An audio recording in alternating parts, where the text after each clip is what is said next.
স্বাগত দীপ্ত সংবাদে, সঙ্গে আছি আমি আনোয়ার হোসেন। শুরুতেই জানিয়ে দেব সংবাদ শিরোনাম। বিভিন্ন জেলায় বাড়ছে বন্যার ভয়াবহতা। ডম্বুর বাঁধ খোলা দায়ী নয় দাবি ভারতের। গাজায় ইসরায়েলের স্থল ও বিমান হামলা অব্যাহত, আরও 50 ফিলিস্তিনির প্রাণহানি। রাওয়ালপিন্ডি টেস্টের দ্বিতীয় দিনে বাংলাদেশের বিপক্ষে বড় সংগ্রহের পথে পাকিস্তান।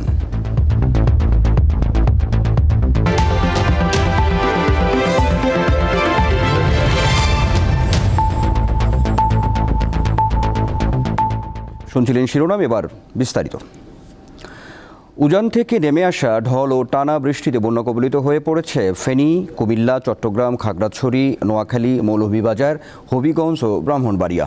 এই 8 জেলায় প্রায় 4.5 লাখ পরিবার পানিবন্দী হয়ে আছে বলে জানিয়েছেন দুর্যোগ ব্যবস্থাপনা ও ত্রাণ মন্ত্রণালয়ের অতিরিক্ত সচিব KM আলী রেজা। কুমিল্লা অঞ্চলে বন্যা পরিস্থিতি তীব্র আকার ধারণ করছে। পানিতে তলিয়ে গেছে জেলার বেশিরভাগ উপজেলার ঘরবাড়ি, রাস্তাঘাট, ফসলি জমি। পানিবন্দী রয়েছে লাখ লাখ মানুষ। কুমিল্লার গোমতী নদীর পানি বৃদ্ধি পেয়ে বিপদসীমার উপর দিয়ে প্রবাহিত হচ্ছে, ফলে আতঙ্কে ঘরবাড়ি ছেড়ে বাঁধের উপরে আশ্রয় নিয়েছে মানুষ। বন্যার ভয়াবহ রূপ দেখছে ফেনীর 5 উপজেলার বিস্তীর্ণ জনপদের 3 লাখ মানুষ। বন্যা দুর্গতদের উদ্ধারে সেনাবাহিনীর পাশাপাশি কোস্টগার্ড, বিজিবি, ফায়ার সার্ভিস ও স্বেচ্ছাসেবীরা যোগ দিয়েছেন। পটুয়াখালীতে আজ সকাল 6টা থেকে 9টা পর্যন্ত 3 ঘন্টায় জেলার কলাপাড়া উপজেলায় 23 মিলিমিটার বৃষ্টিপাত রেকর্ড করেছে আবহাওয়া অফিস। পানির নিচে তলিয়ে আছে আমন ক্ষেত। এদিকে উত্তাল রয়েছে কুয়াকাটা সংলগ্ন বঙ্গোপসাগরও।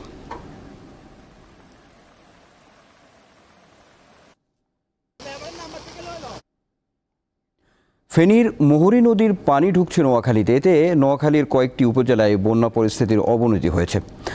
দর্শক, বিস্তারিত জানাতে সরাসরি যুক্ত হচ্ছেন সহকর্মী রিফাত মির্জা। রিফাত, নতুন করে কোন এলাকা প্লাবিত হয়েছে? পরিস্থিতি মোকাবেলায় প্রশাসন কি উদ্যোগ নিচ্ছেন জানাবেন।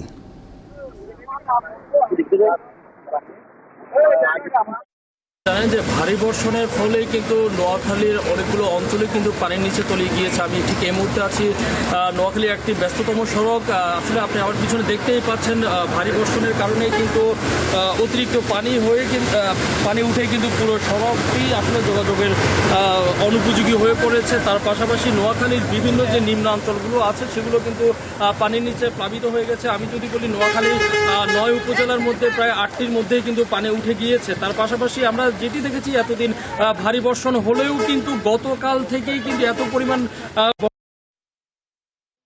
আসলে সেটি পরেই কিন্তু মানুষ ঘর থেকে বের হয়ে কিন্তু নিরাপদ আশ্রয়স্থানে গিয়েছেন। তবে একটি ব্যাপার লক্ষণীয় হচ্ছে কি, মানুষ নিরাপদ আশ্রয়স্থানে পৌঁছালেও কিন্তু আসলে যে খাদ্য সংকট সেটি কিন্তু ইতিমধ্যে দেখা দিয়েছে।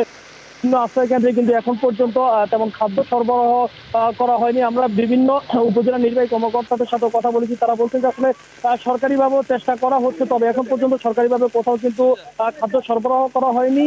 যারা নিজ নিজ উদ্যোগে সরবরাহ করছেন।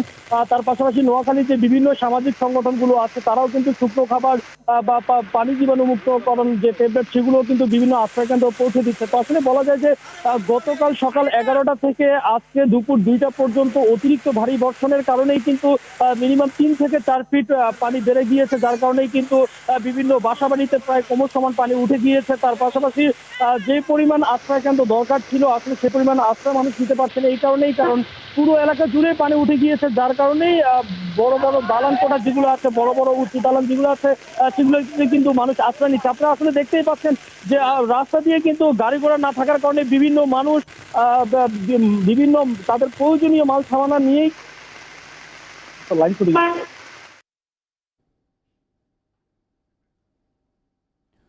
বন্যা পরিস্থিতি সবশেষ জানাচ্ছিলেন নোয়াখালী থেকে সহকর্মী রিফাত মির্জা। দর্শক, হবিগঞ্জের বন্যা পরিস্থিতির খবর জানাতে এখন যোগ দিচ্ছেন সহকর্মী আখলাস আহমেদ প্রিয়। আখলাস, হবিগঞ্জে কোন কোন এলাকা প্লাবিত হয়েছে? জেলার সার্বিক বন্যা পরিস্থিতির খবর জানাবেন।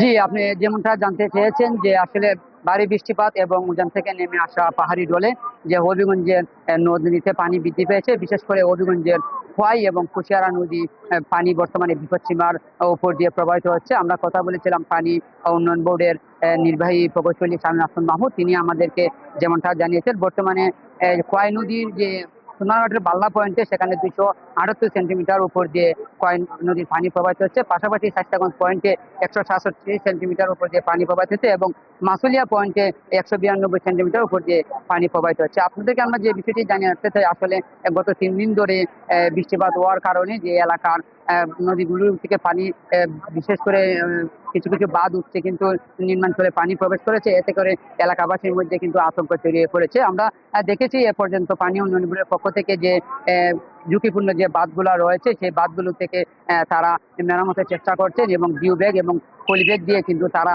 সেখানে কাজ করছে। পাশাপাশি আমি এখন দাঁড়িয়ে আছি যে খোয়াই নদীর যে এখানে জাল্লাবাদের যে পয়েন্ট, বিশেষ করে এখানে যে জাল্লাবাদের বাঁধ ভেঙে কিন্তু পানি বাদ দিয়ে পানি প্রবেশ করার কারণে এলাকার মানুষ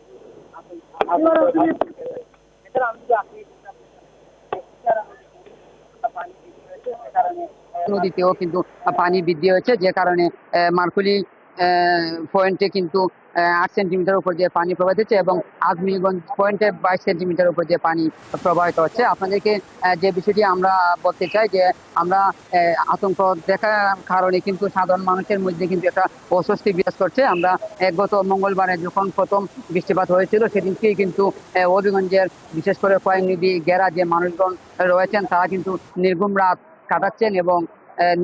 কাটাচ্ছেন এবং তারা কিন্তু ওই যে এলাকা থেকে দা কোদাল নিয়ে কিন্তু তারা বাঁধ মেরামতের কাজে ব্যস্ত হয়ে পড়েছে। বিশেষ করে তারা অনেকটা আতঙ্কিত রয়েছেন। পানি উন্নয়ন বোর্ড যেটা আমাদেরকে এখন যেটা জানিয়েছে যে বর্তমানে পানি সমতল রয়েছে, যে কারণে কিছুটা স্বস্তি দেখা দিয়েছে। তবে পানি উন্নয়ন বোর্ড জানিয়েছে যেখানেই বাঁধ ভেঙে যাবে বা ঝুঁকিপূর্ণ রয়েছে তাদেরকে খবর দেওয়ার জন্য।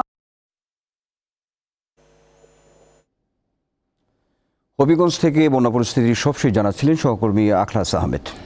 এবার পরের প্রসঙ্গ, ভারতের সাথে বাংলাদেশের আন্তর্জাতিক নদীর পানির ন্যায্য হিস্যার দাবিতে এবং ডুমুর ও গজলডোবা বাঁধ খুলে দেয় আকস্মিক বন্যা সৃষ্টির প্রতিবাদে বিক্ষোভ সমাবেশ করেছে ঢাকা কলেজের সাধারণ শিক্ষার্থীরা।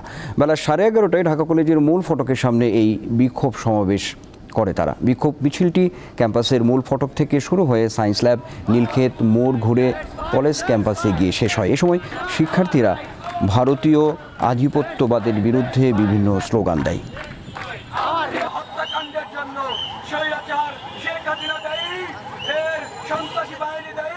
যাবৎকালে স্বৈরাচারের শাসনামলে আমরা জেনে আসছি বা তারা বলে আসছে ভারত আমাদের বন্ধুরাষ্ট্র, কিন্তু ভারতের কোনো কার্যক্রমে আমরা বুঝতে পারি না যে তারা কিভাবে আমাদের বন্ধুরাষ্ট্র হয়। আমাদের দেশের এতগুলো মানুষ, মানে আমাদের এতগুলো অঞ্চলের এতগুলো মানুষ মারা যাচ্ছে, এত দুর্ভিক্ষ চলে আসছে শুধুমাত্র তাদের এরকম সিদ্ধান্তের কারণে। বিক্ষোভ মিছিল ও সমাবেশের মাধ্যমে আমরা ভারতের এই অমানবিক কার্যকারণের জন্য বা মানবাধিকার যে লঙ্ঘিত কর্মকাণ্ডের জন্য আমরা তাকে নিন্দা এবং প্রতিবাদ জানিয়েছি। দর্শক, বন্যা পরিস্থিতি নিয়ে আমরা এখন শুনবো যে সম্মানিত উপদেষ্টা সৈয়দা রিজওয়ানা হাসান কথা বলছেন। আমরা সরাসরি চলে যাব সেখানে। কোস্টাল ফিশারি, সেখানে আমাদের মানে বিদেশি কোনো অনুপ্রবেশকারী আসতে না পারে, আমাদের এই ফিশারি সমুন্নত থাকে। নাহিদ কিছু বলবে? নির্বাহী আদেশে বিদ্যুৎ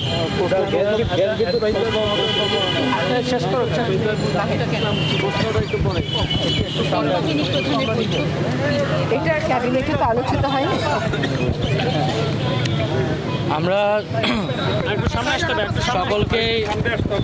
দেশের সকলকে আহ্বান জানাচ্ছি যে দেশে যে বন্যা পরিস্থিতি, সেই পরিস্থিতি মোকাবেলায় আমাদেরকে ঐক্যবদ্ধভাবে কাজ করতে হবে। গণ অভ্যুত্থানে যেভাবে জাতি ঐক্যবদ্ধ হয়েছিল, আমরা একইভাবে দেশের সকল সামাজিক, রাজনৈতিক শক্তি এবং রাষ্ট্রীয় শক্তির প্রতি আহ্বান জানিয়েছি, নির্দেশনা দিয়েছি, যাতে আমরা একত্রে এই বন্যা পরিস্থিতিকে মোকাবেলা করতে পারি এবং বাংলাদেশের মানুষকে রক্ষা করতে পারি। সেই জায়গা থেকে কিন্তু আমরা সরকারি, বেসরকারি সকল প্রতিষ্ঠানের কাছে নির্দেশনা দিয়েছি এগিয়ে আসার জন্য। 3 বাহিনীর প্রধানের সাথেও আমরা আলোচনা হচ্ছে যে কীভাবে আরও দক্ষতার সাথে আমরা মানুষদেরকে উদ্ধার করতে পারি, এবং সকলের কাছে সরকারের পক্ষ থেকে সেই আহ্বানটি থাকবে যাতে আমরা একত্রে কাজ করতে পারি। ব্যবসায়ীদের প্রতি বিশেষ আহ্বান থাকবে যাতে তারা এখানে মানবিক দৃষ্টিকোণ থেকে এগিয়ে আসে এবং সরকারকে সহযোগিতা করে। দ্বিতীয় আরেকটি বিষয় হচ্ছে যে আমরা দেখতে পাচ্ছি যে উজানের পানি বাংলাদেশে ধেয়ে এসে এই বন্যা পরিস্থিতি তৈরি করছে এবং কোনো ধরনের আগাম সতর্কতা এবং প্রস্তুতি নেবার সুযোগ না দিয়েই এই যে বাঁধ খুলে দেওয়া হয়েছে, এটির মাধ্যমে ভারত অমানবিকতার পরিচয় দিয়েছে এবং বাংলাদেশের সাথে অসহযোগিতা করছে। আমরা আহ্বান করব, আমরা আশা করব যে দ্রুত সময়ের মধ্যে ভারত বাংলাদেশের জনগণ বিরোধী এ ধরনের নীতি থেকে সরে আসবে এবং আমরা কিভাবে একত্রে বাংলাদেশের জনগণ এবং ভারতের জনগণকে এ ধরনের প্রাকৃতিক দুর্যোগ থেকে রক্ষা করতে পারি সেই বিষয়ে সমাধানের পথ বের করতে হবে। বাংলাদেশের মানুষ এই বিষয়টি নিয়ে জনগণ ভারতের এই নীতি নিয়ে কিন্তু ক্ষুব্ধ এবং বাংলাদেশের জনগণ দীর্ঘদিন ধরে বাংলাদেশের যে পানির ন্যায্য হিস্সা সেটির জন্য আন্দোলন করছে, সেটির জন্য কথা বলে আসছে। তো আমরা আশা করব যে ভারত বাংলাদেশের সম্পর্কের ভিতরে কোনো টানাপোড়েন যাতে না রাখা হয় এবং একটা ন্যায্যতার ভিত্তিতে যাতে ভারত বাংলাদেশের রাষ্ট্রীয় সম্পর্ক প্রতিস্থাপন করা হয়। ধন্যবাদ।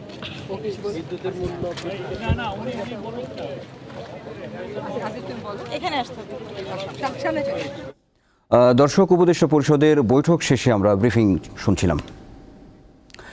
ত্রিপুরার গোমতী নদীতে ভারতীয় বাঁধ থেকে পানি ছাড়ার কারণে বাংলাদেশে বন্যা পরিস্থিতির তৈরি হয়নি বলে দাবি করেছে ভারতের পররাষ্ট্র মন্ত্রণালয়।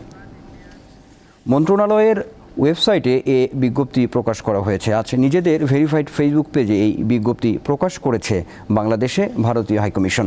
এতে বলা হয়েছে, ভারত ও বাংলাদেশের মধ্য দিয়ে প্রবাহিত গোমতী নদীর অববাহিকা এলাকায় কয়েকদিন ধরে এই বছরের সবচেয়ে বেশি বৃষ্টি হয়েছে। বাংলাদেশে এই বন্যা মূলত বাঁধের ভাটির দিকের বৃহৎ অববাহিকার পানির কারণে ঘটেছে।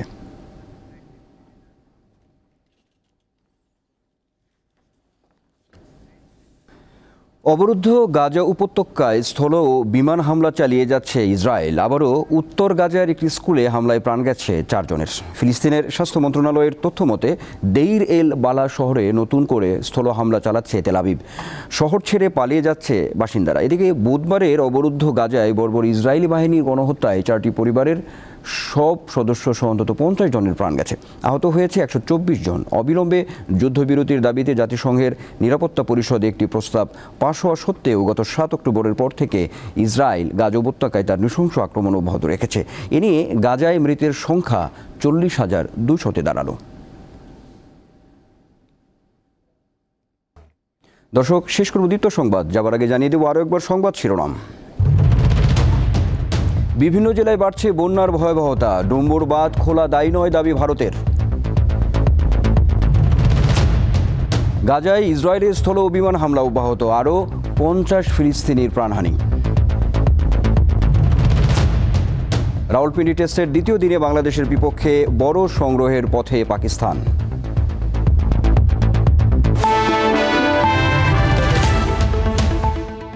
দর্শক, এই ছিল এখনকার মতো। আমাদের পরবর্তী বিকেল 4টায় রয়েছে দীপ্ত নিউজ আপডেট দেখার আমন্ত্রণ রইল। আর সর্বশেষ তথ্য বিনোদনের সব খবর জানতে আপনিও যুক্ত থাকতে পারেন দীপ্ত ডিজিটাল প্ল্যাটফর্মগুলোতে। ধন্যবাদ সবাইকে।